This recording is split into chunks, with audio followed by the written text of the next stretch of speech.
ទូជាស្នេហ៍យើងខំសាងថែរក្សាពេលនេះត្រូវបែកព្រោះគ្រួសារ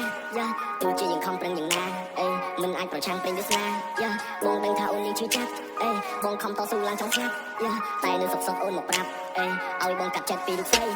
ស្នេហ៍បងខំសាងថែរក្សាបងប្រឹងរាល់ថ្ងៃក៏ព្រោះតែសោះជីវ៉ាតែដល់ឥឡូវវាប្រជិះឥតបានការដូចជាសម្រាមដែលគេចោលមិនត្រូវការម្ដាយអូនលៀងបងថាជាក្មេងដែលបាត់សាមិនដែលចេះគិតតែរឿងដើរហឺហាអ្វីដែលនិយាយសូមចាំទុកផងណាយកវាទៅគិតឲ្យអង្គុយពិចារណាពេលនេះបងត្រូវឃ្លាតពីរូបសោះជីវ៉ាធ្លាប់មានអូនចិត្តឲ្យនៅក្បែរកាយយ៉ាមិនដេចក៏ពេលនេះទុកឲ្យបងរួចអាចការប្រៀបដូចជាខ្លែងដែលដាច់ខ្សែលើវេហារឿងទាំងអស់នេះគឺអូនតាមចិត្តគ្រួសារគ្មានចិត្តប្រណីមិនសន្តោសចិត្តមេត្តាបំបាយបំបាក់ទាំងចិត្តនេះនៅស្នេហាយើងមាននិស័យតែពួកយើងគ្មានវាសនាយើងមាននិស័យតែមិនអាចចូលរងការហេតុអ្វីជាតិនេះខ្ញុំត្រូវជួបរឿងប្រឆាតើខ្ញុំត្រូវយំរហូតដល់ពេលណាឬមួយជាតិមុនខ្ញុំមានកម្មពីលោកតាខ្ញុំមើលទៅមេឃផ្សាយសួរលោកតាខ្ញុំធ្វើអីខុសទៅដាក់ទោសមិនមេត្តាស្នេហ៍ដែលខំសាងសតែត្រឹមទឹកមេត្តាព្រោះតែបងក្រទៅពួកយើងគ្មានវាសនា